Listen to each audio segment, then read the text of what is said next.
Welcome back to another episode of Stacking Dennys. I'm Jordan McAbee of RotoBaller. My co-host Nick Giffen of the Action Network. We got a lot to talk about. Christopher Bell in victory lane at Charlotte Motor Speedway. The Coca-Cola, 367.5 when it came to what it was actually ran with that race. Shortened by rain, disappointing for a lot of fans. Kyle Larson did not get there in time to even attempt to get in the car.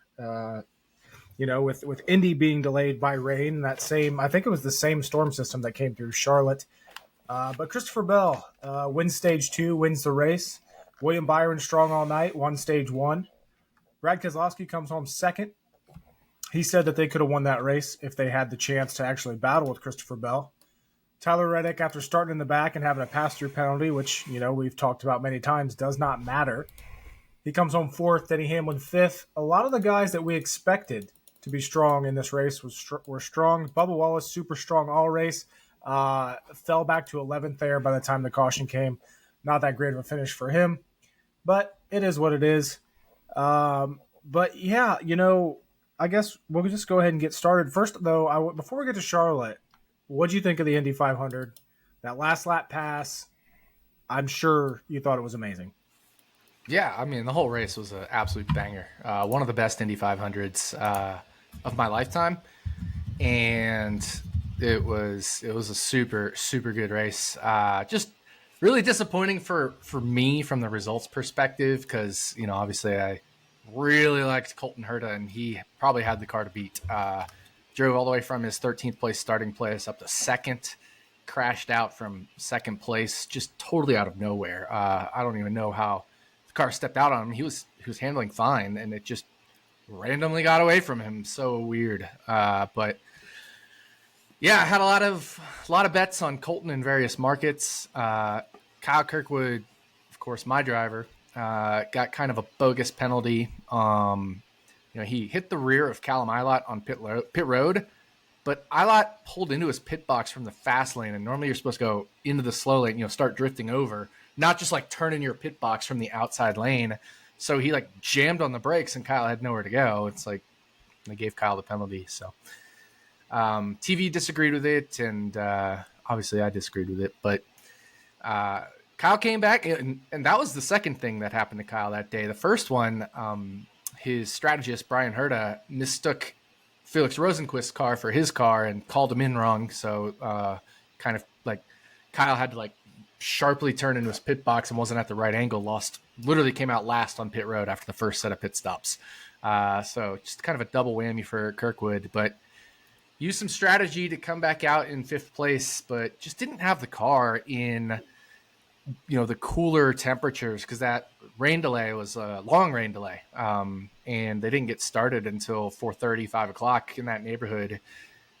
And by the end of that race, it was coming up on 8 o'clock local. That track was cooling off, and Kyle's car was just too draggy.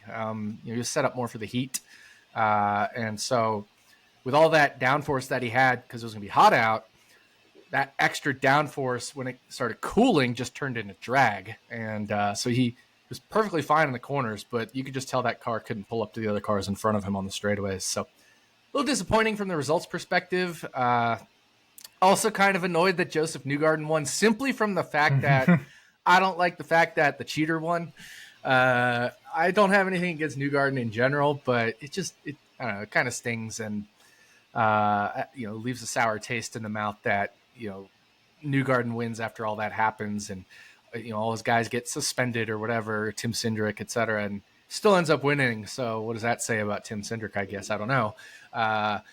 But yeah, just one of those races. I loved the race; it was amazing racing. I just wish the results were different, but great Indy 500. Yeah, it kept my attention, which, typically I'm watching just to know what's going on, but I was fully into it. I didn't know what the hell Newgarden was doing after the race. It looked like he was going to fight somebody, the way he was running into the crowd. I was waiting for him to throw a punch at somebody. It was just weird how he did that. I thought it looked really weird anyway, but yeah. That's what he did last year too, though. So that's his thing now. Yeah. Okay. But yeah, Kirkwood comes away with a top 10 finish. Kyle Larson, what'd you think of his performance there at Indy? You could tell he was a rookie. You could definitely tell the very first restart of the whole race, didn't go great for him. And then got some wheel spin. He obviously had the pit road speeding penalty. And so definitely a lot of learning things that got to him in the race. He made a lot of mistakes. But outside of those mistakes, he drove a really strong race. He definitely didn't have the best car. He definitely wasn't a driver that was going to win without some luck. But he had a very good car. But, like Christian Rasmussen, the rookie, kept passing him multiple times because Larson would get him back in pit lane or whatever. So if you're getting passed by Christian Rasmussen, that's not a bad thing because Rasmussen's a really good rookie on ovals, and he's in that Ed Carpenter car, which is really good. But it also shows you still have a little bit of a ways to go there. So strong, solid race. Just it sucks, man. We all wanted to see Kyle Larson do the double. I didn't want him to win the Indy 500, but I wanted him to have a good performance and do the double and make it all happen. And the weather just not cooperating. Easily the most frustrating thing that could have happened this weekend. Yeah, it was literally worst case scenario because, Indy 500 gets delayed. Larson then has to make the decision, am I staying for the Indy 500 or I'm going to go back for the Coke 600? Obviously, Hendrick knew or had a very good inclination that they're going to get the waiver for Larson because if he doesn't start the race, they need a waiver to make the playoffs. But overall, I think a lot of people agree that what Larson did making the Indy 500, it did a lot of good for the sport. Do you agree with his decision to stay there and race Indy as opposed to coming back for the Coke 600, though? Absolutely, 100%. It's the biggest race in the world, and you're in a McLaren, and in McLaren, his teammate, Pato O'Ward, nearly won the race. So 100% you made the right decision to give yourself a chance to win the Indy 500.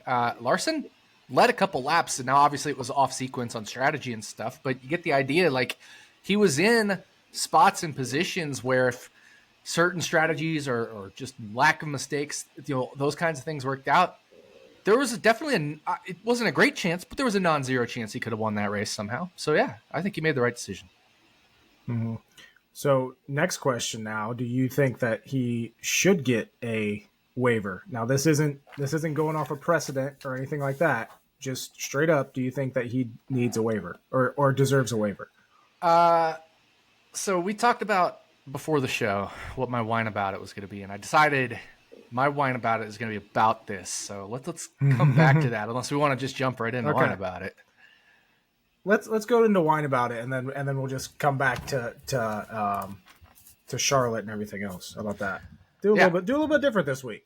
Yeah, exactly. So my whine about it is the people saying he should not get a waiver, and I think they're missing the purpose of the waiver rule. When the whole thing started, where you're winning, you're in, but you gotta race and stuff. The whole idea was that you don't win, and then you just chill and don't race any more races for the rest of the season. That kind of thing. Not like to not game the system. Larson wasn't gaming the system. He was fitting the integrity of trying to race as much as possible. He's not sitting here like, I'm going to get a sneaky advantage by not racing the 600 and not racing other races and just take it easy. I've locked myself in, that kind of stuff. Like, that was the whole purpose of the waiver. And I see these ridiculous arguments of like, we'll go into race in another series of blah, blah, blah. I'm like, honestly, it doesn't bother me. I'm cool with him racing in another series because after seeing it, look how much good it did for NASCAR, how much attention it brought. Obviously, it didn't work out in terms of the weather and stuff, but that's out of everybody's control. But Larson going to Indy did amazing things for Indy. They had their 8% increase in TV ratings, even with a weather delay. Now, if it hadn't been weather delayed, the Indy 500 would have been probably insane TV ratings because some of it overlapped with the Cup race even. Right. A lot of it overlapped with the Cup race, especially the end. So, I think, once you think about it, what was the purpose of the waiver system? The purpose of the waiver system was so that we didn't have a situation where a driver is, wins Daytona, maybe wins one other race, and then just says, fuck it, I'm out until the playoffs. Yeah. So there was no intent to game the system here for Kyle Larson. So any argument about, well, he goes race another series. Okay, well then let's have other guys go race another series and get waivers too. I'm fine with that. As long as they're still trying to race the NASCAR race that day, that weekend, whatever. I don't give a shit if they try to do another double with a different series. If they wanted to run Monaco in the morning and fly cross country to Charlotte and do a different double, why not? If they wanted to do, whatever it may be, IndyCar race or whatever it may be, race, I don't really care. As long as they're trying to race the Cup race, I think that's totally fine. Yeah, and like I've seen a lot of those arguments as well, and I like to see both sides of every situation. I can't see that side at all because Larson fully intended to race the Coca-Cola 600. And I think that's what a lot of people are missing, is that the intention was there. And while they're not even making good points as to why he shouldn't get a waiver system. Kyle Larson is not, he's still third in points. He missed an entire race and he's still third in points. Yeah. Like I know that people are going to say NASCAR is playing favorites and doing all this, and what's the point of the waiver system? Yes, I will acknowledge the fact that NASCAR has never not granted a waiver. That is for the Cup Series. For the Cup Series, yeah, that's true. They have in the Truck Series not granted waivers. But that also, the other argument that people are making is that like someone like a Ricky Stenhouse Jr. or like a Kyle Larson is going to go and race dirt races instead of Cup races. That is where I would have a problem with it, because if you are not attempting to still make the Cup race, if you are going out but if your full intention is, hey, this is what I'm doing, I'm going to get back here, I'm going to run this race, I'm perfectly fine with it. He even came back and, practiced or whatever. And, qualified, there was rumors going around. So, yeah. There was rumors going around when the race was delayed that he was going to finish that race and then nobody was going to start the 5 car and then he was going to fly back and then start the race, however many laps down, which would have given him the start. The whole idea is you just like, when the rules it brought about, it was to not game the system, to not miss races for no reason. Even getting suspended is missing races for a reason. It's missing races for something you did on the track racing. You're not sitting there like trying to game the playoff system or like, the whole idea, I guess, is before the playoffs, back when we had the chase, or even before the chase, when we had the original just season-long points. If you missed a race, you missed a race. You could still win the championship. The whole idea was like, if you start missing 4, 5, 6 races, you better have a damn valid reason for it. And getting suspended could be part of winning a championship back 20 years ago, right? And that's fine. Like if Dale Earnhardt had a massive year where he was leading the points and he got suspended for a race and still won, that's okay. Like I don't have a problem with drivers getting waivers for being suspended. I don't have a problem with drivers getting waivers for being injured. I don't have a problem with drivers getting a waiver for racing another series as long as they're still trying to race in the Cup Series. Absolutely. And just, and that's just the end of it. Like it could have been a great weekend and hopefully, and I assume Larson's going to attempt the double next year as well. I would hope so. Seemed that way anyway. He definitely sounds pretty bummed about it. I don't know if you read his statement, but yeah, I think he's being hard on himself, maybe unfairly so, because he had the full support of everyone. So if he has everyone's support, they all made that decision with him. He's not letting anybody down. Larson, you did not let anybody down. The devil on my shoulder, though, just for the drama aspect of it, is I kind of want NASCAR not to grant the waiver. Like, that would just throw such a wrench into everything. It would kill the double, though, which is what we don't want. Yeah, it would. I don't want it. Like, I want the drama. I don't want it to actually happen, though. If that makes sense. Yeah. Yeah. Why has NASCAR not come forward and said, that's the other thing. Like, why can't we just know the results? Like, does he have a waiver or not? Well, I think Elton Sawyer or whatever his name is today said that Hendrick hasn't requested a waiver yet. So that's why NASCAR hasn't issued one. So I think that's what it is. But he also, like he was saying, about every time that guy opens his fucking mouth, a lie comes out or just like bullshit. I don't believe a word he says. Yeah. Just everything. Anyway. My turn? Your turn. Awesome. All right. I got some Passion Orange Mimosa, my favorite Louvain wine, because this is gonna be a wine about it. By the way, I saw it's out in some places in North Carolina as well, which is important to me because I lived in North Carolina for 11 years, so I'll have to make sure to get it on my Facebook socials because that's where all my North Carolina friends are still connected with me. They don't follow me on RotoDoc. Mm-hmm. They're not in the fantasy scene. Yeah. So this is my favorite wine from Passion, from Louvain. Shout out to them, as always, for sponsoring this podcast. The segment of Wine About It. So fucking good. So good. Yes. All right. News broke today that Stewart-Haas Racing is ceasing operations at the end of 2024. Rumors been going around for a couple weeks that this was going to happen. It's now official. They're closing their doors. We got 4 drivers that don't have jobs. We got hundreds of people on teams that are out of jobs at the end of the year. And I've seen some takes on this. Like I said, I don't think a lot of people were surprised by this. Obviously, if you would have told me at the beginning of the season that they were going to do this, I would have been very surprised. As we've gotten a couple months in, everything that's kind of been going on, this is kind of what everything was pointing toward, that this was going to happen. So there's this account, and I've interacted with this account before on Twitter specifically. It's like Last Car on Brock or something. I don't know. Every single time I've ever seen him, it's been a shit take. Every single time. And I saw his take today on this. And his argument was that this shows how awful the charter system is and that nobody is looking at this.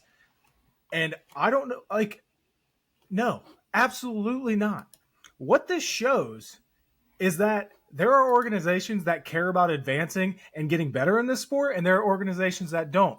And the charter system has brought in these new people, the 2311s, the Trackhouse Racing, everyone else new, maybe not Colleague because they fucking suck now.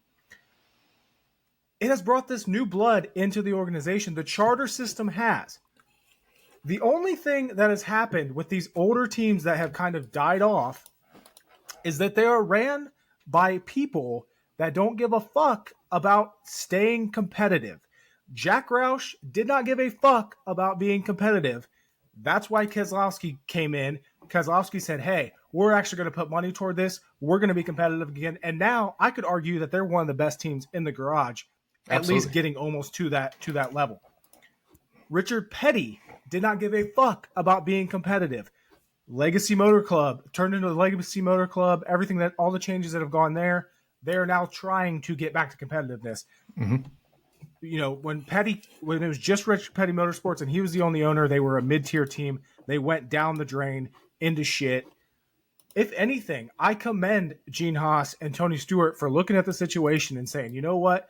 We are not going to commit the time and the resources to actually be competitive, so we're just going to step back. And we're going to let 2311 get a charter. We're going to let Front Row Motorsports, which is growing, get a charter. We're going to let Trackhouse get a charter. And you guys can all do it. This is good for the sport because you know what it does? It puts these charters in the hands of teams that want to be competitive. That we've seen what Stewart-Haas has done over these last few years. Harvick left, that organization completely fell apart.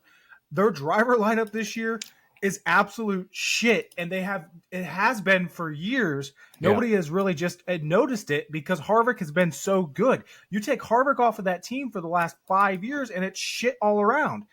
Decent runs sometimes, but mostly shit all around. Mm-hmm. This has been the writing's been on the wall when you actually look at the whole organization, the whole scenario. The writing's been on the wall that this was going to happen.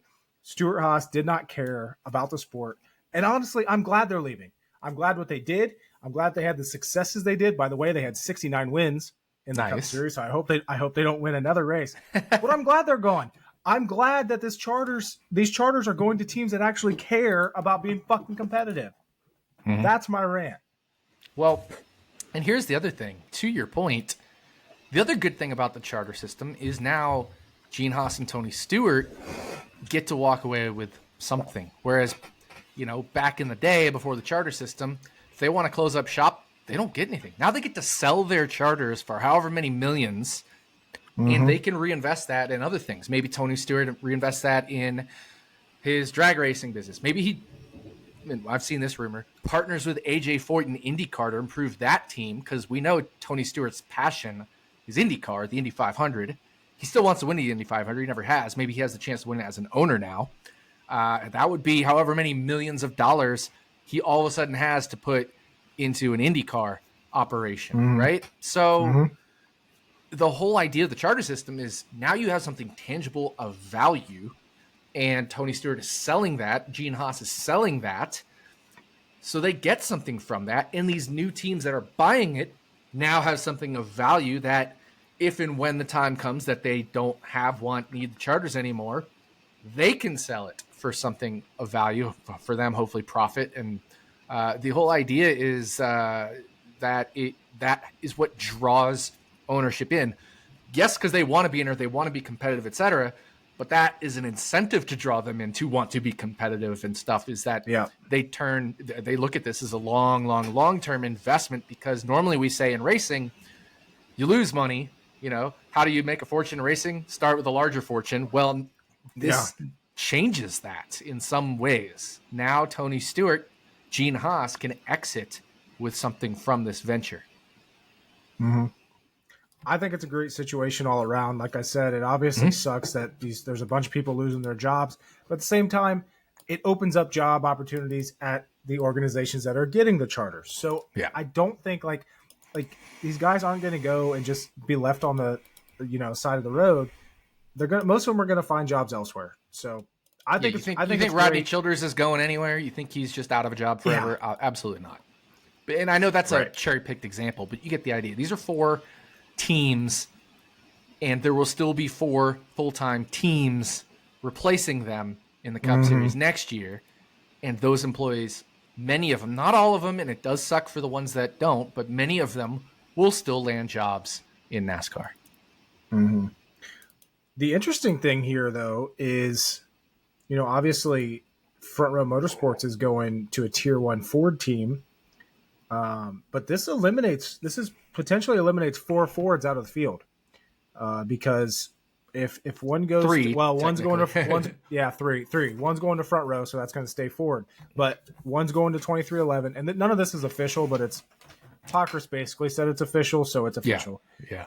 One's going to 2311, so that's going to Toyota. One's going to Trackhouse, which is going to be Chevy, and then the 4th one is to be determined. Yep. Could be another Ford, but Ford's going to be losing at least 2 cars in the field next year, and Toyota's gaining another one. So overall, I just think this is a good situation. Now, where these guys go, which ones actually stay in the Cup Series between Briscoe, Gregson, Barry, and Priest is a whole nother story and a whole nother wait till unfolds. To me, the biggest interesting one is Noah Gregson. He's having a great year, getting a lot of good results, but he's not wanted really, I don't think, by Toyota, especially after what happened last year, and then Legacy moves to Toyota, from Chevy to Toyota, and I don't think Toyota wanted Gregson at all, and I think that was a good excuse to get rid of him. So does he go back to Chevy? Where does he go? Because he's not going to Trackhouse, because Trackhouse we know already has Zane SVG under contract. So where does Noah Gregson go? Does he go to Front Row? That's what I was thinking. There's an open spot there, but we'll have to see.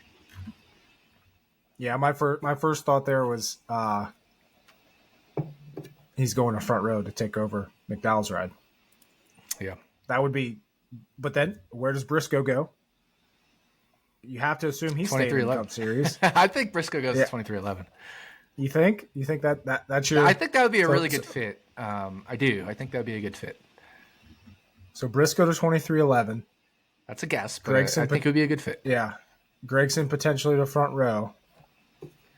And then what about Priest and Barry? Barry all of a sudden is knocking off good result after good result. That team's starting to click. Mm-hmm. I don't think Priest deserves a ride. Now, whether that means he gets a ride is another thing, but I don't think he deserves one. So if there's an odd man out, he's the one. Yeah, in my opinion.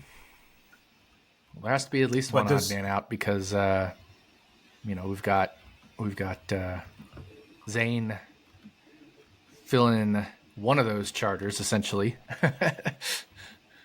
and McDowell moving, and so yeah. Well, I mean, I guess not technically, but it seems likely that there would have to be at least one odd man out in that deal. Yeah, so Zane's could Trackhouse get 2 charters? Because I mean, they're going to have to bring up SVG too at some point. Yeah. Or the question if they think SVG's do they let ready Daniel or not. Suarez? Do they let Daniel Suarez walk? Yep, we'll see. His contract's up at the end of this year. Suarez had a good day at Charlotte in terms of speed, and then penalty set him back for a bad result, but he had a fast car. So I think they're righting the ship a little bit there. There was definitely talk about how Suarez was testing, and Suarez even kind of mentioned it, that it hadn't been going well. We've been trying some things, and we want to get back to what has been working. And I think they did try to get back to what was working. And both he and Ross had decent speed. They were borderline top 10 cars. And obviously Suarez had the penalty there, which set his day back. So, maybe Suarez leaves, but there's still a long way to go in this season. And if they really have been testing, you could maybe see why Suarez has been having some of the results he's been having. Yeah. While I'm looking at this 2025 chart, Wood Brothers Racing is probably going to have an opening. I'm assuming Harrison Burton's done after this year. You got to think so. What has he done? Absolutely nothing. Nothing. Yeah. And the rumor is on here on J-Ski, which I mean, I'm sure this isn't like updated or anything, but the rumor was he could be replaced by Chase Briscoe there, which, man, that'd be an interesting one. We saw how Blaney did in that car. Turn that around. Yeah. I mean, Blaney actually won a race for him. Yeah. Blaney had some good results in that car. Honestly, DiBenedetto didn't have horrible results in that car. It wasn't great, but it's certainly better than Harrison Burton. Paul Menard, kind of in the same boat as DiBenedetto, had some, at times, good results, but not amazing. So Wood Brothers has really not had a lot to go off of since Blaney, really. You know another driver that doesn't have concrete 2025 plans? Austin Cindric. Yeah, that's a good point. Obviously, he brings the sponsorship money, but if you're Penske, I would think that you would look at that team and how they perform and be like, if we can get someone like a Chase Briscoe in there, have to pursue him, right? Yeah, you kind of think so. Maybe send Cindric over to Wood Brothers or something. Well, and here's the other thing. With the whole push to pass scandal in IndyCar, is Cindric in the hot seat a little bit with Roger Penske, who owns, of course, both Penske organizations in Cup and in IndyCar. And Cindric, the son, Austin, is contract's up. So is there any potential that all the Cindrics just leave Penske after this year? I think it's going to be a very, very interesting, even after all this, because there's already been a lot of surprises. McDowell leaving front row, surprising. I think this season's going to get very interesting. Because if 2311 gets a charter, who's to say they're not just going to bring up a Toyota development driver? I've seen rumors Haley wants to leave Rick Ware because I would think because he's proven that he's better than Ware, They did, yeah. It was reported they signed a multi-year deal with Rick Ware Racing, but if he has an out on that, it's always exactly. Multi-year deal only for means sure. so much until you break the multi-year deal and sign somewhere else. Right. Yep. Yeah, it's gonna be something. That's for sure. That was all a big tangent off wine about it, but that was wine about it. Yeah. Presented by Luvabella Winery. Be sure to check them out. As always, the link will be in the description. And then also check out the Brew Kettle as well. I know we got a tweet from somebody checking out them. That was awesome to see last weekend. That was cool. Let's get back to Charlotte. Yes. Talk about that race. Obviously, Christopher Bell and Victory Lane. He had a strong car all night. It's one of those races where I was frustrated because I could never fucking accurately handicap Christopher Bell, and I was not high on Christopher Bell as I typically am not. So I was, and I messaged Jim Sonis. I was like, man, I'm technically showing value on Bell at 15-1. He said he wasn't, which is fine. But the part of it was it's a 600-mile race. Now it didn't end up being 600 miles, but it was like Christopher Bell's pit crew is the best in the business, and this is going to be the race. Maybe also with like the Southern 500 that has the most pit stops or could have the most pit stops. So I was kind of high on Christopher Bell. He's not bad at these tracks. I mean, he almost won Las Vegas last year.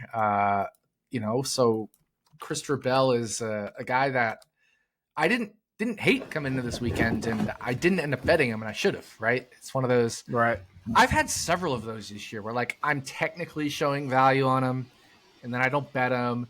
And then they hit. I think one of them was that Daniel Hemrick top 10, 25-1. I was showing value on that. Not for Charlotte, but a few weeks ago when he got a top 10. So just a lot of spots where I've been kicking myself for not actually betting the guys my model has been showing value on. But I mean, Christopher Bell won at Charlotte. He has a win at not exactly a similar track, but Homestead. He did really well at Las Vegas last year, was catching Kyle Larson for the win. So this is a track where he can win at. Just circumstances haven't played themselves out yet until this past weekend for him to actually get a win at a classic mile and a half. Speaking of Daniel Hemrick, I hate to admit it, but I did bet him at Charlotte for a top 10 finish, plus 3250. Honestly, I think he had a top 15 car. I'm pulling up green flag speed right now. Hemrick was 16th in green flag speed. Like, they had more speed in this race. I'm very happy with my bet. As you should be. 32.5-1. I was, it gives you something to sweat, and that's all you can really ask for. Speaking of sweating, my biggest bet of the weekend was Bubba over Logano. Almost got screwed on that with how the race of that ended. Bubba running top 5 all night, falls back to 11th. Logano somehow gets up to 14th. Glad that hit, though. But, yeah, Christopher Bell, just one of those, my opinion on Christopher Bell. I'm not a big Christopher Bell fan. And it's so annoying to me when he actually shows up because there's so many times that I do like him and he doesn't. But getting to the big story from the Coca-Cola 600 race weekend, other than Kyle Larson, the rain and NASCAR's decision to call that race early after what they spent an hour and 45 minutes trying to dry that track, or from the start of the rain until when they actually called it was about an hour and 45 minutes. A lot of people that were at the track, a lot of people, even some media members, which typically are just will not say a bad thing about NASCAR, basically said that track was dry, half hour after they called it. And, NASCAR's biggest reasoning behind it was the humidity, they kept saying. Okay, whatever. But also the timing of it. They said it was going to run too late. And I can't help. The first thing I thought of when they said that was Darlington, like 2 years ago. It got done at like 2:30 in the morning. So why all of a sudden is time an issue? I don't get it. Yeah. I don't understand why they called this race. I fully believe that Fox said, we're done. They don't get the Coke 600 next year.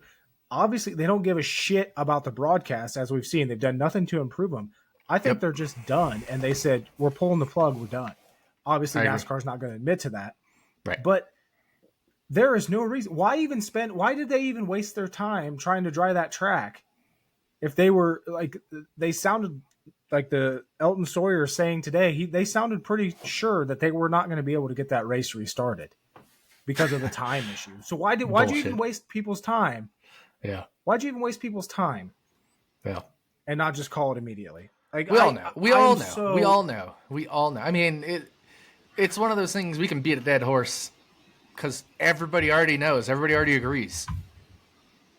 NASCAR is just blowing smoke up our ass because we know there is an ulterior motive, which was probably the TV deal. Everybody knows. There's no doubt in anybody's mind. Denny Hamlin said on Actions Detrimental, like us drivers, track was dry at 12. We thought maybe 12:15 in the morning. We're getting ready to go, and all of a sudden the Air Titans and jet dryers and stuff are turned off, and we're like, huh? What's going on? The track was dry. Like... Well, and Joe Gibbs himself said that he heard NASCAR say drivers to the car in 15 minutes, and then all of a sudden, next thing you know, they called the race. I mean, they let the 2000 whatever Daytona 500, the one where Brad Keselowski took the picture after Juan Montoya hit the jet dryer, and it was rained out from the night before, and there was a rain delay, and all this stuff, right? And they let that go till however ass early in the morning. Yeah, it was the biggest race of the season, but the 600 is one of the crown jewels. You're right at home. Everybody's home base on holiday weekends. It's like in a city that doesn't care if you race till 4 a.m. We all know why. NASCAR kind of bent the knee for Fox, and Fox doesn't care anyway because they're done. It is what it is. We all know. There's nothing really else to be said about it. We all know it was a terrible decision, but it was a decision made for certain reasons. It's very telling that typically NASCAR Twitter cannot get on the same page about anything. If there's many people on the other side of this, not saying that it's bullshit, they're few and far between. Mm-hmm. By the way, Carson Hocevar had a great tweet. I saw that about it. Gluck's response to it was pretty funny too. That was a good exchange. I didn't see that. I didn't see his response, but I'll pull it up here quick. But Hocevar tweeted a picture of the forecast for Gateway this week, and it said humidity on it. Are you talking about the? I was talking about the Good Race poll. That was funny too. Yeah, that was good. But no, so Hocevar tweeted a picture of the forecast for St. Louis. Humidity. And it says humidity, and he goes, "Might as well call it now." That's hilarious. Fucking hilarious. I don't want IndyCar to end up with Fox. Like, Fox is so bad. They don't care. I don't want IndyCar to leave NBC. NBC does an incredible job with IndyCar. The broadcast team is so good. I know you're not a big Lee Diffie fan. I'm a huge Lee Diffie fan. Somebody, I think I retweeted it a few days ago, but like the difference between Fox and NBC with their broadcasts and just the excitement of like even just qualifying for IndyCar, versus like a race end for NASCAR in a close race. Night and day difference. Lee Diffie makes that thing so exciting. He can make, me making my pot of coffee exciting. And that's what I want to hear. I want to be excited when I watch these races. I don't want to sit there and be bored to tears. But that's what that's what Fox does. And I'm dreading all these contract negotiations and stuff for TV rights because I do not want IndyCar on Fox. It's I agree with you. I think I'm looking to see if I retweeted something from it, but I can't find it. But it is. It's so, and the worst part about it for NASCAR fans is they don't quite notice the difference because we go to having Rick Allen on NBC. Mm-hmm. Once Rick Allen leaves NBC, though, it's going to be even more of a night and day difference on these productions. And it just makes it the worst part about it is I wish NBC broadcasted the first part of the schedule, because this is where you get, Daytona and this first couple months is where you grab people's attentions to potentially stay for the entire year. The not diehard fans. So the fact that they're not putting their best foot forward presentation wise, when it comes to, just getting the races out there, it overall hurts the fan base and ratings and everything else for the entire year by Yep. Fox sucking at the beginning. Yeah. So that's just another, bad thing. Yep. I agree with all that. Oh, man. One other thing, the Formula One race was the worst race in the history of auto racing. I used to love watched, Monaco. like, the second Even though half it's of hard as hell to pass at Monaco, I used to love Monaco. Because it was hard as hell to pass, and when passes did happen, that was cool. There were 4 passes total in the whole race. 4. The top 10 finished in the exact same spots they started. There was no passing inside the top 10. There wasn't a single pass for a points position the whole race. Well, wasn't there a wreck on lap 1? There Which was, kind of screwed, but it turned into a red flag. I'm even more mad because that killed the race. That red flag killed the race, and here's why. It allowed, because it red flagged instead of just safety car, and it was Formula 1 was 100% right to red flag it. That whole thing was blocked. It was a massive incident.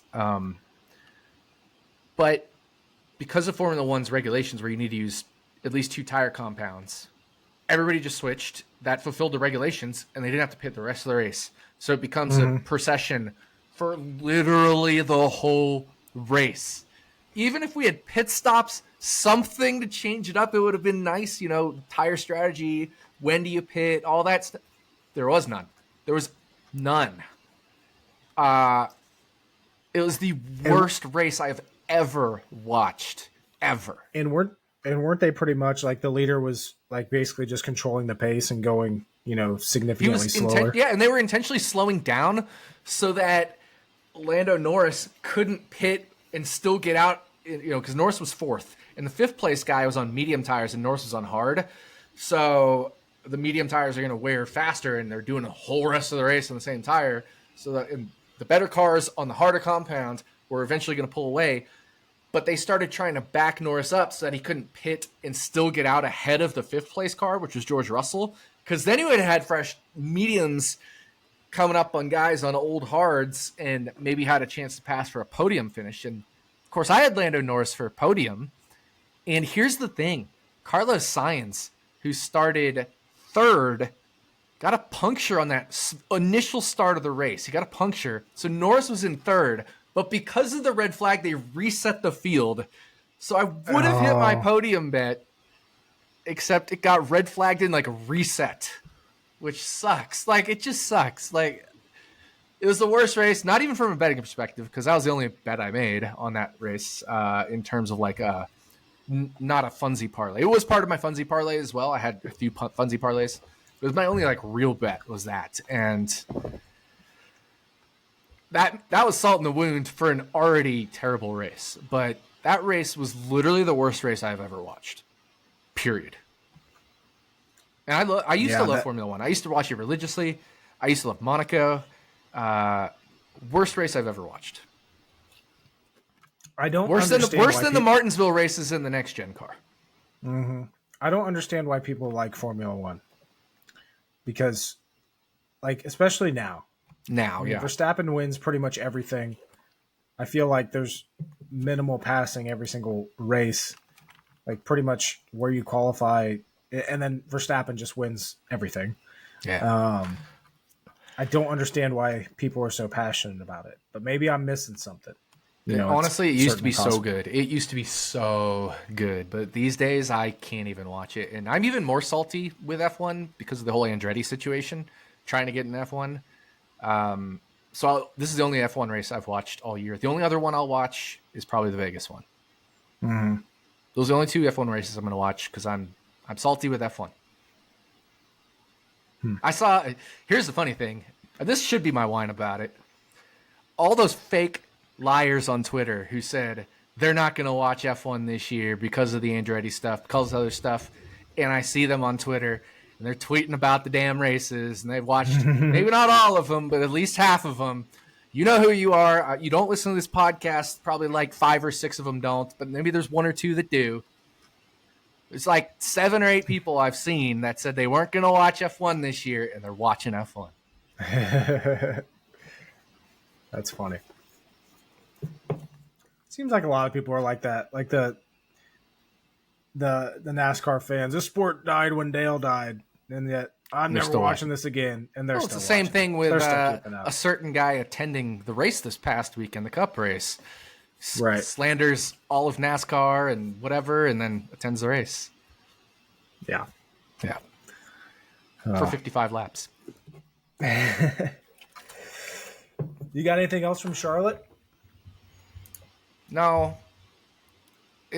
I didn't even get to watch most of it because I had it on, but my attention was obviously on the 500, especially when Kirkwood came out of the pits in 5th, and I'm like, oh my God, he had the freshest tires. He had the most fuel of anybody in the top 5, and he just didn't have the car. It was too draggy at the end. My attention was 99% on the 500 at the end there.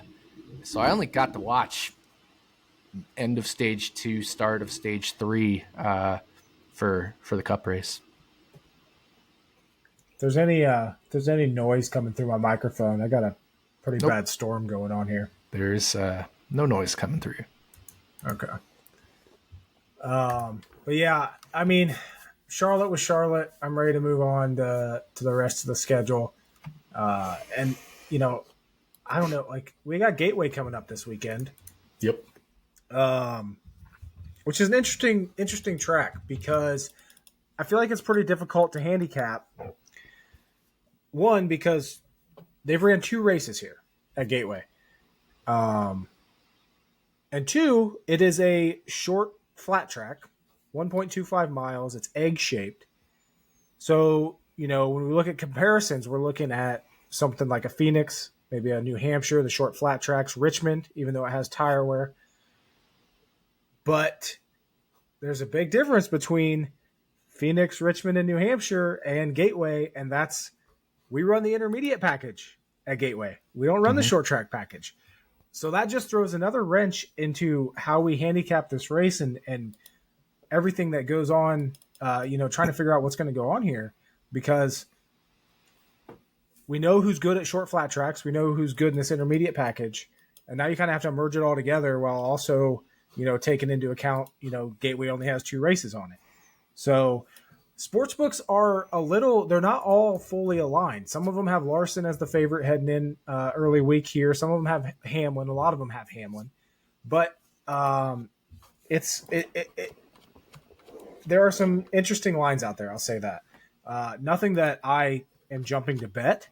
But I know a lot of people have early week outright bets. But we're looking at, Hamlin, Larson. Those are the 2 favorites. Ryan Blaney, Christopher Bell, obviously short flat track. He's going to be solid. Martin Truex Jr., William Byron, the favorites. Then we get to the next range. We got like typical guys, Chase Elliott, Ty Gibbs, Joey Logano, Chris Buescher, Ross Chastain. Now, when we look at actual track history of Gateway, so last year, Kyle Busch dominated the shit out of this race. 121 laps led out of 243. Started on the pole, won the race. Denny Hamlin finished second. Joey Logano, Larson, and Truex top 5. Pretty much the expected guys there. 2022, the first race here, Joey Logano won it. He only led 22 laps. Kyle Busch was the best car in that race for most of it. He finished second. He led 66 laps. So now we have that aspect of it. So we have 2 races where Kyle Busch has been amazing at Gateway. And now Kyle Busch isn't that good this year. They've struggled to find speed. The organization overall has struggled to find speed.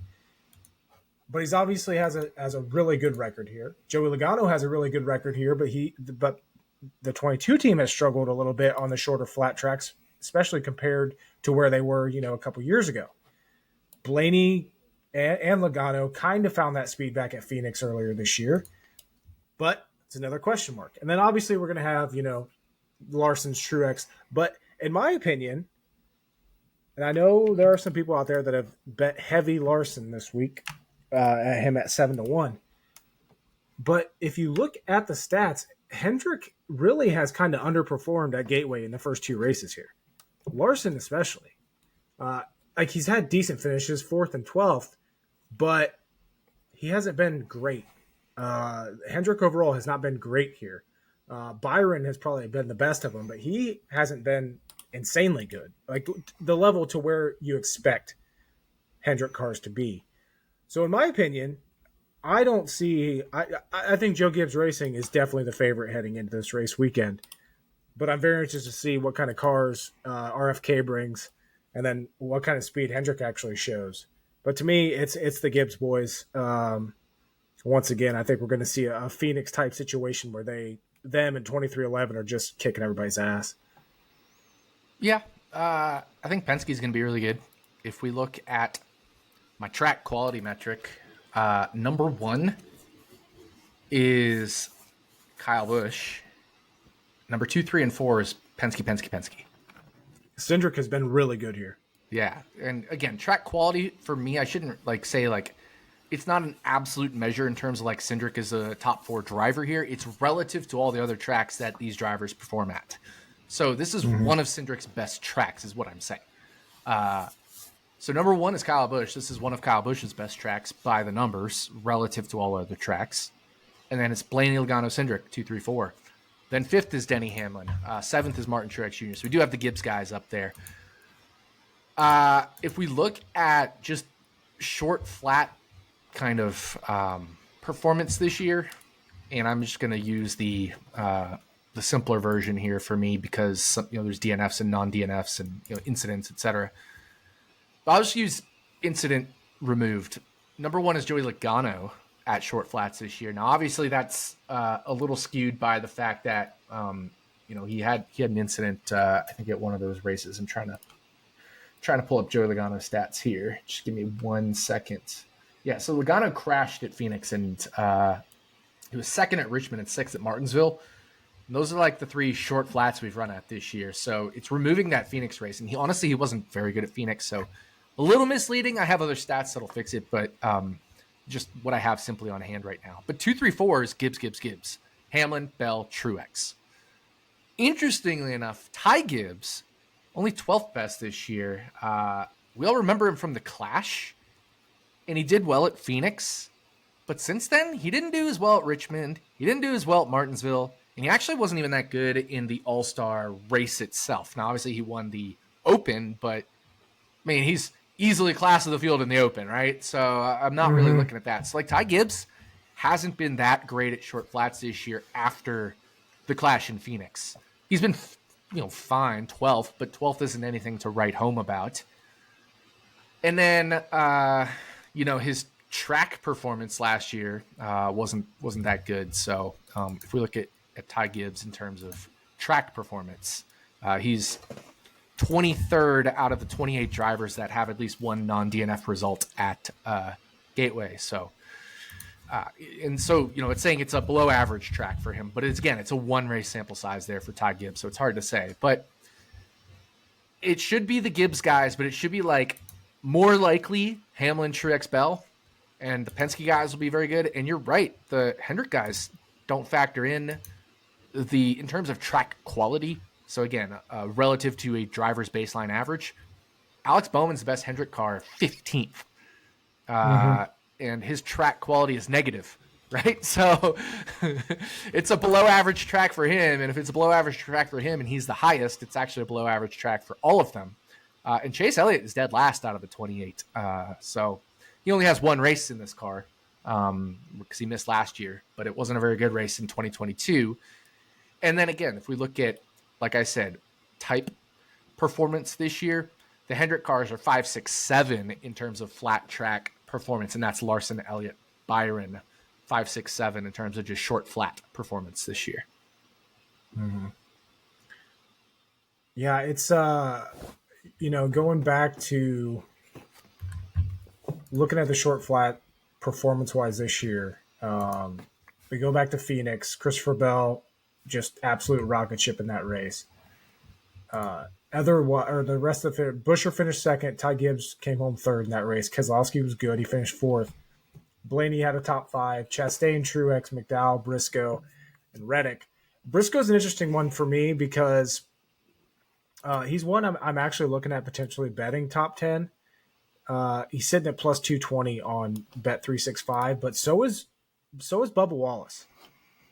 And I think I really like that Bubba Wallace plus 220 for a top 10. I haven't bet it yet, but we got Bubba at plus 220 and Bowman at plus 220 and Briscoe. Those three guys are sitting at plus 220 on Bet365. They all just caught my eye as soon as odds opened. But Busher could be stronger. He only has one start here at Gateway. And then we go to Richmond this year. Denny Hamlin won it. Truex dominated it. Larson led a bunch of laps. Logano ended up second. That was the controversial finish with Hamlin potentially jumping the restart or actually jumping the restart. Chase Elliott, Christopher Bell, William Byron, Keselowski, Busher, and Reddick, the top 10 there.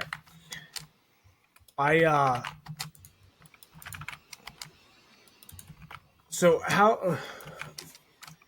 I guess my question is, some people are also bringing into comparison wise, like a Vegas and a Kansas this weekend. Are you doing the same? No. Nope. No. Short answer, no. I have no interest in bringing in Vegas and Kansas and stuff like that. You mentioned Chase Briscoe. You mentioned a couple other guys. There's a guy you did not mention that I'm very interested in. He's even longer than Chase Briscoe. Do you have any guesses as to who that may be? And I think it might be a surprise. Are you talking about for top 10? Yeah. Is it the guy that I have already bet? Who that you already I bet? absolutely, that I fucking love. This is my favorite bet I've had probably in 2 months. Michael McDowell plus 690, top 10 finish. It's not McDowell. Okay, but I love that fucking bet. Like that. This is my fucking. I like that bet a lot too. I like that bet a lot too. Where's plus 690? Fanatics. Oh, yeah, I don't have access to that. So, but he's plus 600 on DraftKings, and plus 500 on Bet365. Yeah, I couldn't believe Fanatics. Fanatics first opened with the exact same lines as 365, and then they moved them. They actually made Briscoe longer, and then made McDowell longer, put him at plus 690, and I was like, immediate bet. I do like McDowell for sure. 100%. I like that a lot. But that's not who I was thinking of. Okay, now let me think here. Does he drive a Ford? No. Fuck. I don't know then. You're not going back to the Zane Smith well, are you? God, no. God, no. You want to talk about a dead to me? Zane Smith might be the ultimate dead to me right now. He did finish 17th here last year. It's true. Or 2022, sorry. But he was driving that RFK Ford. Yeah, he was driving an RFK car. But right now, Zane Smith is dead to me. In a track that was supposed to be good for him, he Inspire, he stunk. All Aspire kind of stunk, which was a big surprise. So, but no, not Zane Smith, not Michael McDowell. Is it like a John Hunter Nemechek? No, but you're getting pretty warm. Eric Jones? Yes. There we go. Look at Eric Jones' short track finishes this year. Short flat track, 14, 14, and 12. Okay. And look at his finishes at Gateway. 18, which isn't great, but remember last year that team stunk. That team was awful, yeah. And 2022, he had a top 10 finish. And if we look at track type performance this year, I mentioned how Eric Jones has been pretty good. He's ahead of Michael McDowell on short flat track performance this year. And if we look at my track quality metric, let me sort by that. He's 6th. There's a reason I went Kyle Busch, 3 Penske's, and then I was like Hamlin 5th, Truex 7th for the Gibbs cars. Eric Jones is sandwiched between those two guys. 4-1 for top 10 finish. What was it? 4-1. 4-1? Yep. I can get behind that. Yeah. I think I'm telling you, I think there's a lot of value in the top 10 market this weekend. I honestly don't know. I was focusing on soccer today. I took yesterday off because of Memorial Day. I was focusing on soccer today, so I haven't run any models yet. But Eric Jones catches my eye for sure, and Michael McDowell, I agree with you, at 6-1 catches my eye. 690. 6-1 for me. Yeah, but I just had to emphasize the 6-9. That is nice. It is nice. Let me see here. I'm seeing if Fanatics has a better line on Jones. I'm curious where they're at. Yeah, they got Jones at plus 460. So there you go. Guess I need to move out of Nevada. Right. I guess I didn't realize you didn't have Fanatics at all. No, we don't.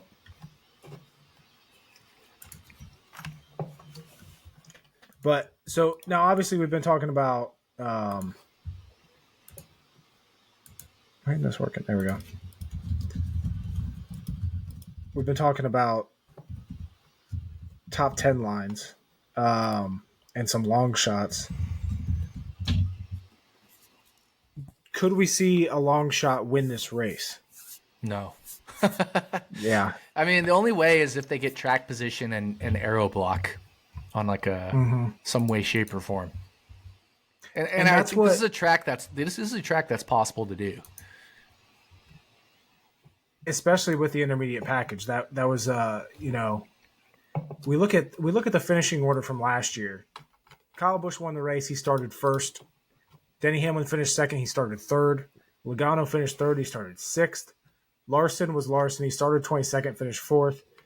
Truex started fifth, finished fifth. Blaney started second, finished sixth. All the guys that started up front also finished up front. Like, track position was super important. I don't remember what happened with Ross Chastain. He was top 10 in both stages, started 8th, but finished 22nd. But you get the point. Like, if you qualify well here, and this is another reason why I like McDowell. He has been a very good qualifying car this year. He has made the final round, I want to say, in like 30% of races or more. He has a top 10 here. He got a top 10 at Phoenix this year. I cannot overstate how much I like this Michael McDowell bet.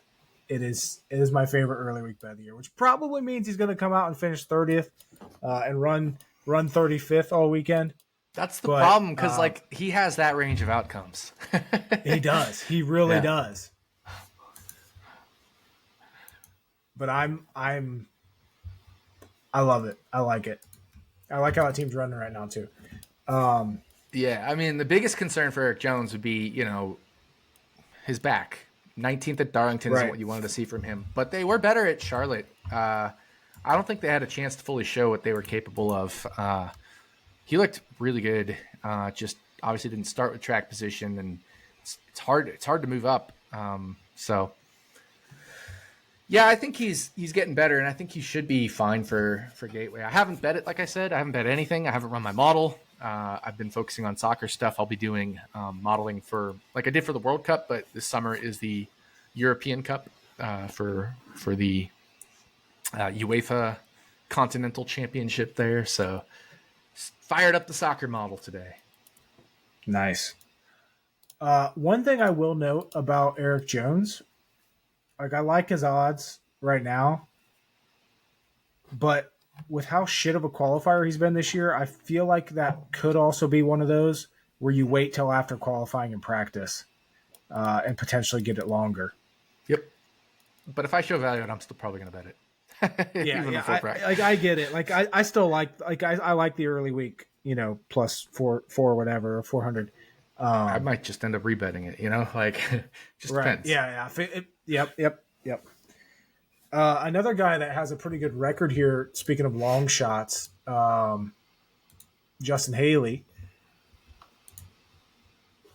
2 starts here. He has finished 14th and 16th.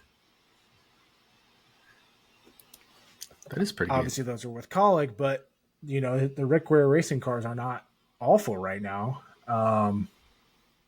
I haven't seen a line for a top 10 that I like with Haley. Like, you'd have to get in like the 20 range for me to like it. I think he's sitting at 17 on Fanatics, 14 on 365.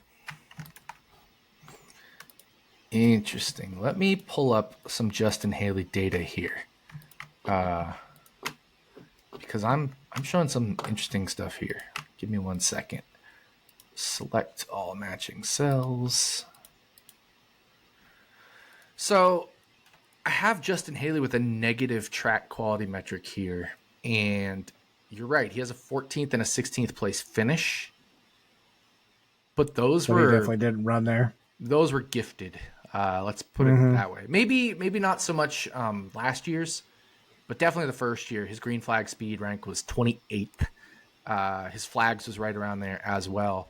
Last year, he started 23rd. He got a little bit of track position, which helped his green flag speed. So his flags is a little bit worse. But yeah, his like for example, he only had a 57 driver rating in that race and finished 16th. So maybe not the best track for him, but can't argue with a 14th and a 16th place finish, and that team is running pretty well.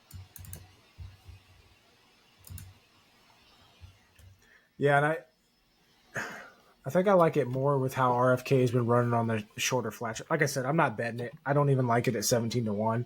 But as far as like a DFS play, maybe definitely someone to keep in the back of my head. 100% this weekend. Yeah, I wrote him up DFS for Charlotte, and he was performing pretty well. Both, well, I should say not both. I keep thinking sometimes he's in a Colleague car. I was like, both the Colleague cars, him and Hemrick, but no, he's not in a Colleague car. Haley moved up to the mid-teens as well with Hemrick, and didn't quite get the same finish. Hemrick finished 18th, Haley finished 22nd, but they were kind of the same for me, for Charlotte, in terms of like how they actually performed. They both moved in that mid-teens range. Mm-hmm.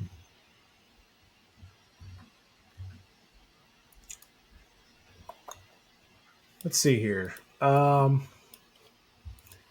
Yeah, I mean, Haley's worst finish in the last 4 races is 23rd, which you would never say about a Ware car. Right. I think that says a lot. And I think it says, their alliance with RFK and how much that's helping them. Mm-hmm. Who's in the 16 car this weekend?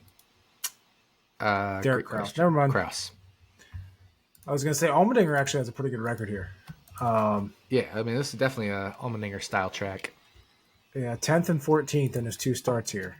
Surprised they didn't put him in that car this weekend, but I want to say Xfinity's racing at Portland or something, or is it Trucks? Trucks are racing at Portland. Okay. Wait, no, it's Xfinity, I think, that's racing at Portland. Sorry. Yeah, so. Yep. So that's where Allmendinger is this weekend, of course. Oh, shit. Guess who's in the 15 this week? Cody Ware. Cody Ware. Yeah. We'll get Cody Ware back on the track. Hell yeah.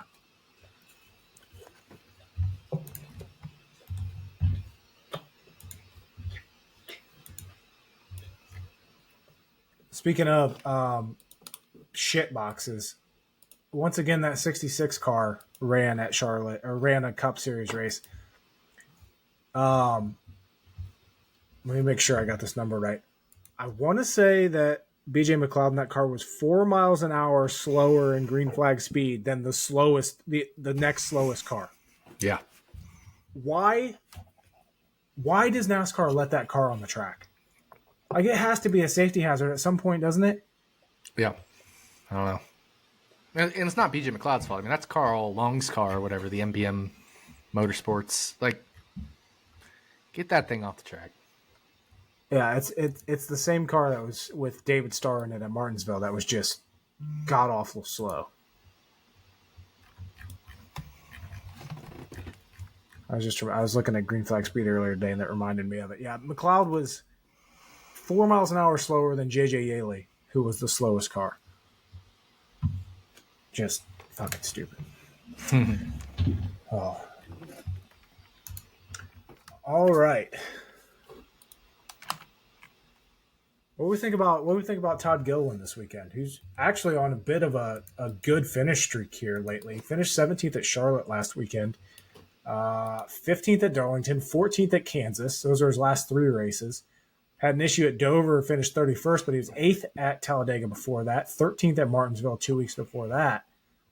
That team, same there with Michael McDowell, the front row, kind of just not potentially running amazing every single week, but they're getting the finishes. Could he be a little sleeper this weekend? 100%.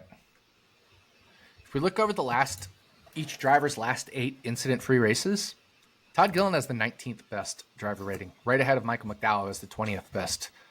So yeah, that team is performing well, especially as of late.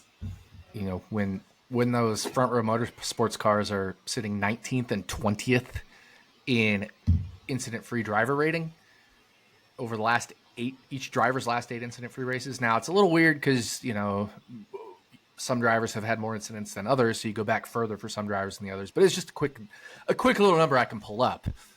That's pretty good. That's right in there with Chase Briscoe's 21st. Eric Jones is 24th. John Hunter Nemechek's 25th. The legacy cars. Justin Haley's 26th. Daniel Suarez is 28th. But obviously we think there's been some testing there, but still not good. Ricky Stenhouse Jr.'s 30th. Austin Dillon's 32nd. Like, they're running better than a lot of these guys that are in this race. Kyle Busch is 16th and Gilly's 19th. And the driver rating average over each driver's last 8 incident-free races is just 5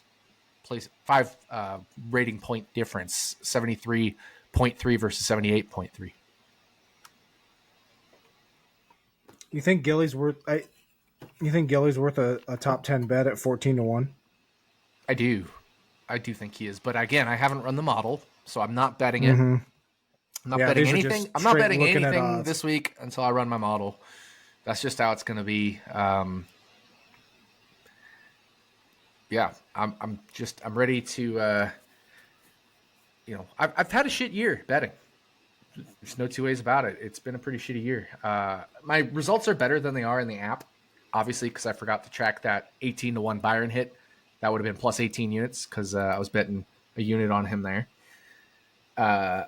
And the Allmendinger bet that I had actually won, but I counted it as a loss simply because the book I bet it at didn't refund it because there was like an adjustment after the race and he got it graded to 6th instead of 5th.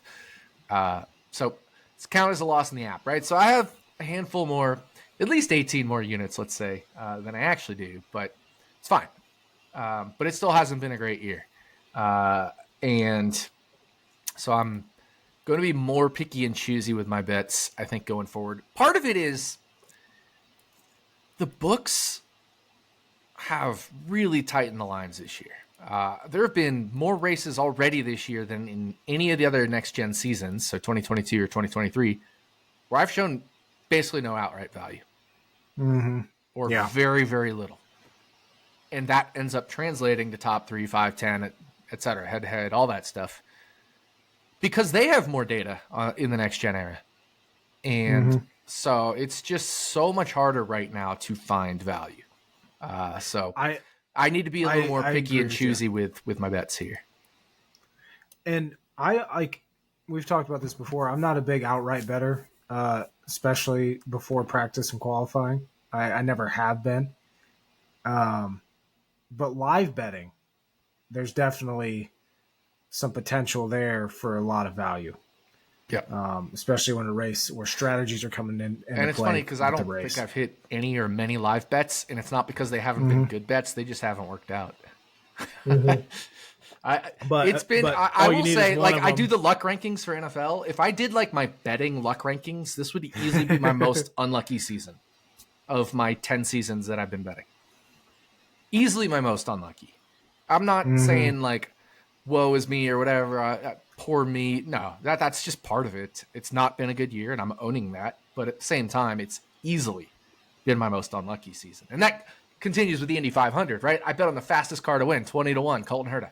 Plus 450, top three finish. He has the best car. I mean, there's very clear Colton had the best car in the Indy 500. And randomly hits the wall, randomly loses it, doesn't even know how, it just randomly happened. I have Kyle Kirkwood top 5, and he gets passed for 5th with a couple laps to go. I had him to win a group, right? So if he just finishes 5th and wins his group, that's plus 6 point something units. It's plus 320 for top 10 and plus 325 for the group. That's plus 6.45 units right there, because I'm a unit on each of those.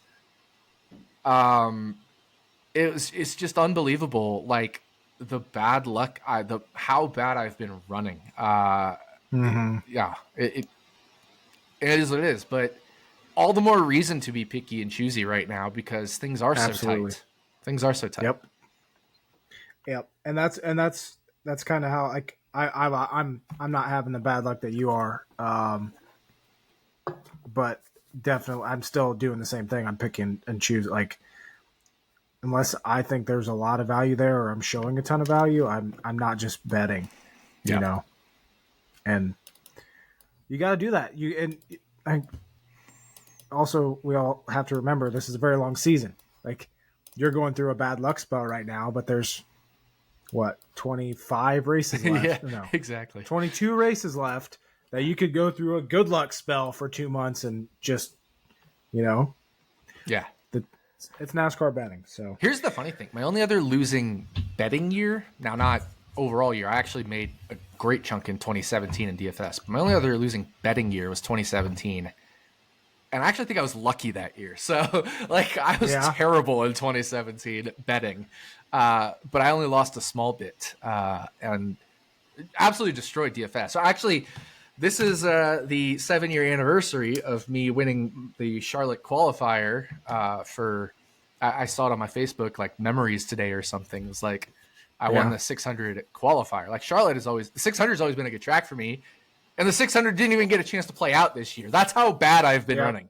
Yep. It's been one of my best tracks, betting, DFS, right? I hit the outright winner each of the last 2 years. It's one of my best tracks, especially the 600.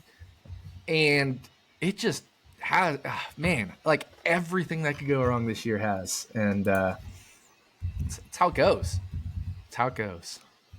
Unfortunately, I honestly, I still liked my bets. Like, Spyro was terrible. I think I would take those back if I could. But all I still needed was the chaos to happen and eventually hit one top 10. If I hit one of my top 10s, I'm profitable on all of my top 10 bets. And I made 1, 2, 3, 4, 5, 6, 7 top 10 bets. If I hit one of them, I sized it. So all I do is hit 1 of 7, and I make money. And I liked my top Chevy bets as well. Because, Byron was running up there, but other than that, it was basically the 3 guys I bet on. Yeah, Ross Bowman and Suarez, who were all really good. And Suarez, honestly, was running top Chevy or second Chevy for a lot of that. He was 40-1. So,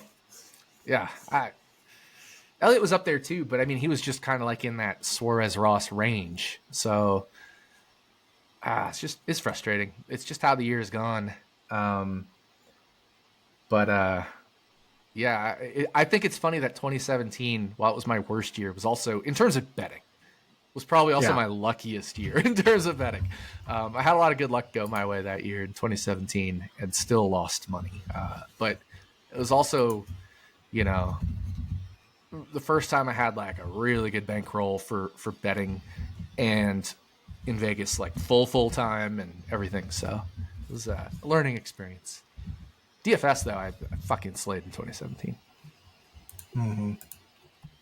DFS was 2017. Not only did I win that qualifier, and I advanced 1 or 2 rounds in that qualifying bracket tournament thing.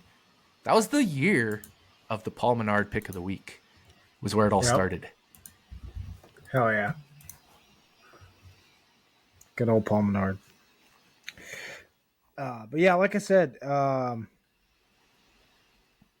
luck stretch can easily turn into a good luck stretch. So hopefully that turns around and starts this week at Yep. Gateway. That's going to get to our picks to win in 36 for 36. You get to go first, which is, I'm glad because I want to see your strategy here this weekend with 36 for 36. But first, picks to win. We both had Truex last week. Of course, he did not win. Finished 12th. So we're on to Gateway. You know what's interesting? We are so close with our average finish of our picks to win. Mine is 10.857. Yours is 10.928. So insanely close. To be fair, we were that close last week and we picked the same guy. So yeah. Yep. That's true. Yeah. So Gateway, race number 15. Who you got? I don't know, man. This is a tough one to handicap because I think there's a lot of guys that are. I mean, the Penske's and the Gibbs cars. Obviously, not all the Penske's. I'm not counting Austin Cindric, even though it is a good track for him. Kyle Busch has been very good here, and you can never dismiss the Hendrick cars, even if they've struggled here. So I think it comes down to those, and we have to pick, not necessarily, but probably should pick among them. Although, Tyler Reddick does stand out a little bit here in some of my numbers, but I'm just going to go with what I think is a relatively safe pick and take Christopher Bell back to back. Ooh, back to back. It's a good track type for him. We know he's really good at short flats. And if track position is going to matter a lot, I love having that pit crew. Mm-hmm. So, Christopher Bell, let's go. Cannot argue that one as much as I do not like Christopher Bell. His permanent spot. I almost went Denny Hamlin, and then list. I went Christopher Bell. Yeah, it's going to be hard for me not to pick Denny Hamlin here. I'll say that. He would have been my other pick. Yeah, I think Hamlin takes it. I'm going Hamlin. Can't argue that at all.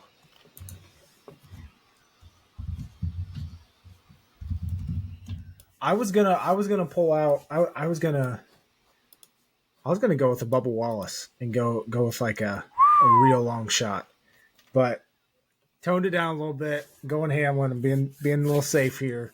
Going Hamlin because my 36 for 36 pick. I think you might be surprised by this one. So keeping it as one of the favorites for the actual pick to win. Interesting. 36 for 36 update. I used a Kyle Busch start last week. He was not great. Finished, I think, 15th. Got me 22 points. You had your man, Zane Smith. Get you those 4 points.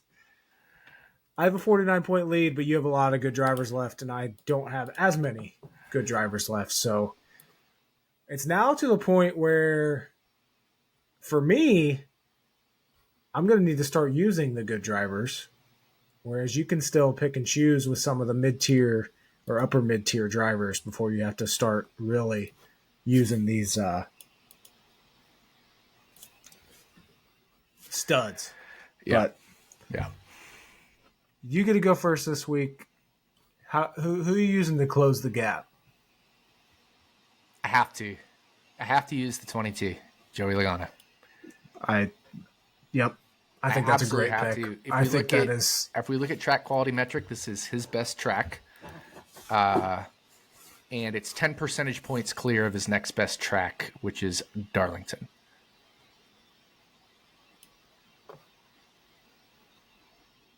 I think that's a fantastic pick.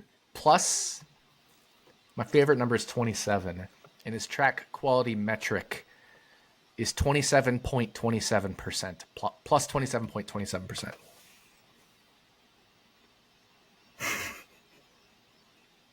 So, no debate this week for me. Sometimes I hem and haw about it and whatever. Right. No debate this week. Just absolutely have to go Joey Logano. The only other driver that has a better, like I said, track quality metric at Gateway than Joey Logano is Kyle Busch. But I think there's more tracks I can use Kyle Busch at. And I think there's honestly less tracks that I can use Joey Logano at. Plus Kyle Busch and them, they're just not running well right now. No. So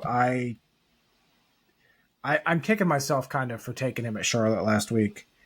I thought they'd perform a little bit better. And look at Joey Logano. Like I said, aside from Phoenix, which he DNF'd, his driver rating or his performance at the shorter flat tracks this year has been one of the best. He just won the All-Star race, which is a shorter, flatter track. So I have all the reason in the world to like Joey Logano this weekend. Now that means he'll probably DNF and finish 32nd or something and kill all my points in my chance of coming back. But I don't feel like I lost a ton of ground to you, even though Zane only got me 4 points because Kyle Busch only got you 22, and you're kind of hoping for a mid-30s from him. Yep, and I'm still gonna have to pick Zane at some point. So, you know what I'm thinking though? To play some chess versus checkers here, I'm thinking about betting Logano outright to put the Jordan jinx on him for you. The 4D chess. Oh yeah.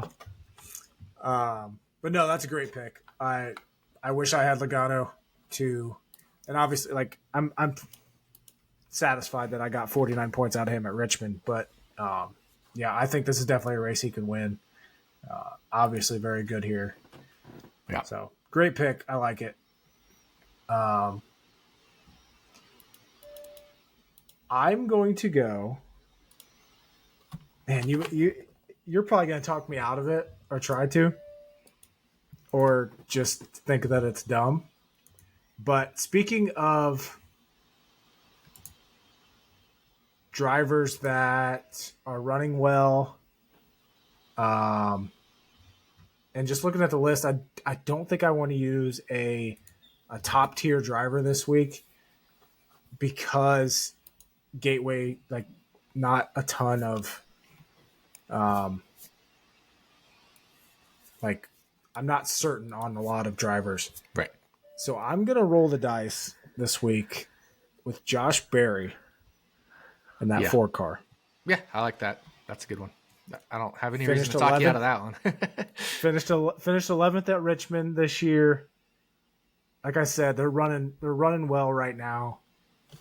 I think this is the spot that I need to use Josh Berry. Obviously, he has a couple better tracks, but I feel like this could be a very good race for him. So I'm gonna roll the dice with Josh Berry. I was thinking about going Michael McDowell, but still saving him potentially for a road course. So.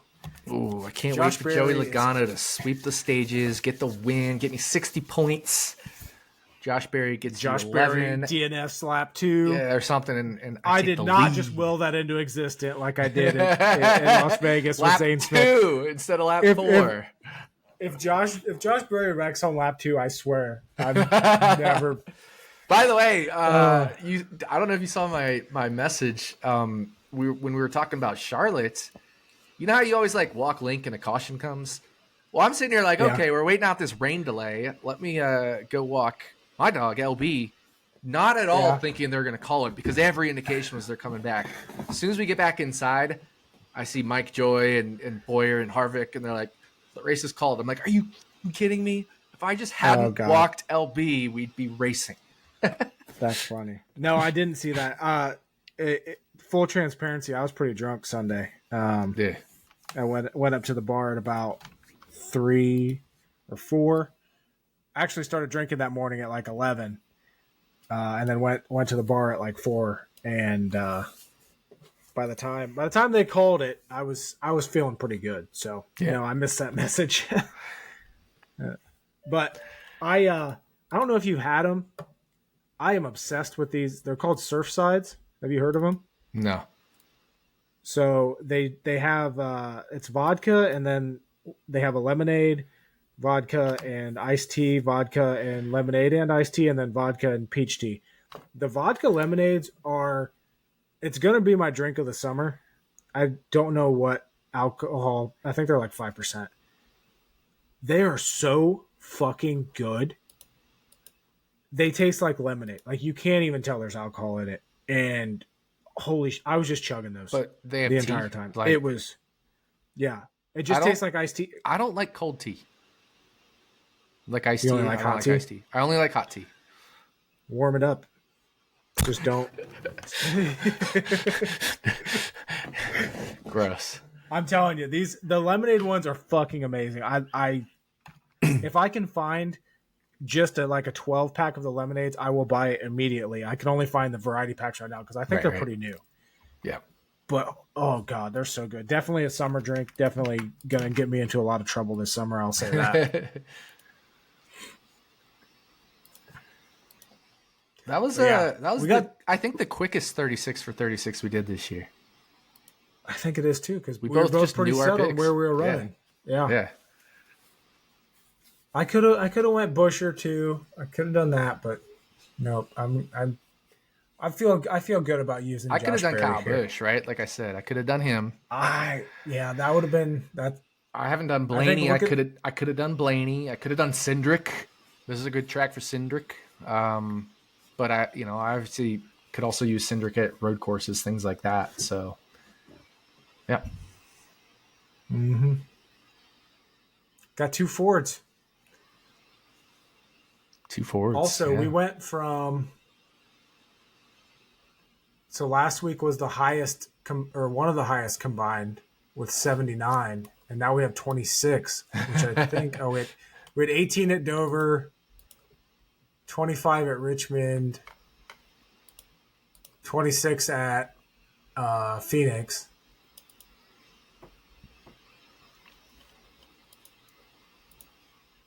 But yeah, one of the lowest total, going from one of the highest totals to one of the lowest totals. Yep. With combined car number between us two.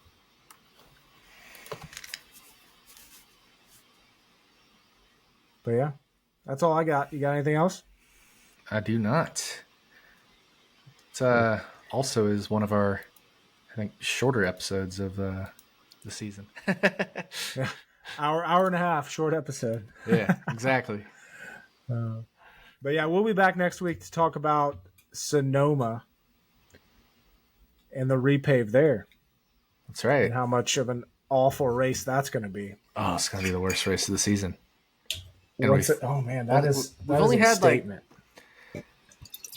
So I voted no in this one. I think that's the third maybe race I voted no, maybe fourth. I forget. Voted no? Yeah, I voted no. The ending pissed me off. That's not a good race. When we could have raced another 225 miles and we didn't, that's not a good race. Or whatever it was. You see, it was like 600 kilometers almost exactly. Yeah. Yep. Of course, there was some when I saw that, I was funny. like, yeah, that's awesome. I voted no. It's I feel like we got gypped out of racing. So that's not a good race to me. What kind of precedent does that set now? Like, is it now if we can't finish the race before 1 a.m., they're not racing anymore? Like, I don't know. I feel like they now need to have a set rule or whatever for fucking rain delays. Yeah, if we look at that Daytona 500 with the jet dryer and the rain delays and all that stuff, and that finished at 3 a.m. or something. I remember staying up for the whole thing. Like I was hooked. That was one of the most amazing races, just because all the drama with everything, and we should have just kept racing, race till whatever. And I don't buy the excuses. Well, maybe the drivers were tired. No, the drivers wanted to keep racing too. They weren't tired. When you get out there and you're going 170 miles an hour, your adrenaline is not allowing you to fall asleep at the wheel. Yeah, I haven't seen a single driver come out and say, I was tired. It was a good call. Yeah, or that they were tired, yeah, or that it was a good call. None of it. So, whatever. I I thought it was a bad race because of that. The racing itself was okay. It wasn't an amazing race. I didn't think the product was amazing. It was fine. So I think that makes me a no on Martinsville. There was one other. Definitely Talladega I was a no. I don't know if I was a no on any of the others. Can't remember. Yeah, I know I voted no on Martinsville. I'm sure I voted no on Talladega. Yeah. So it might be my third. Everything no else, though, of the year. I actually voted yes on on Charlotte. I mean, I get it. But like, if it had been a full 600 miles with that racing, I would have been like, yeah, it's fine. I would have voted yes. Yeah. Oh, I voted no on Kansas. Yeah, Kansas and Atlanta, I voted no.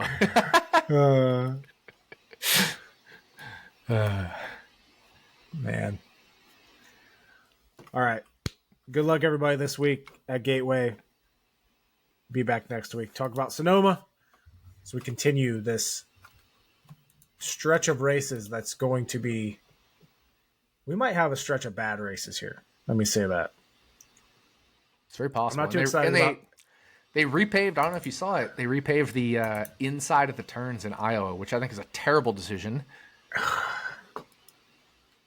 Yeah, so we got Gateway this week, Sonoma next week, then Iowa, then New Hampshire, which can produce some shitty racing.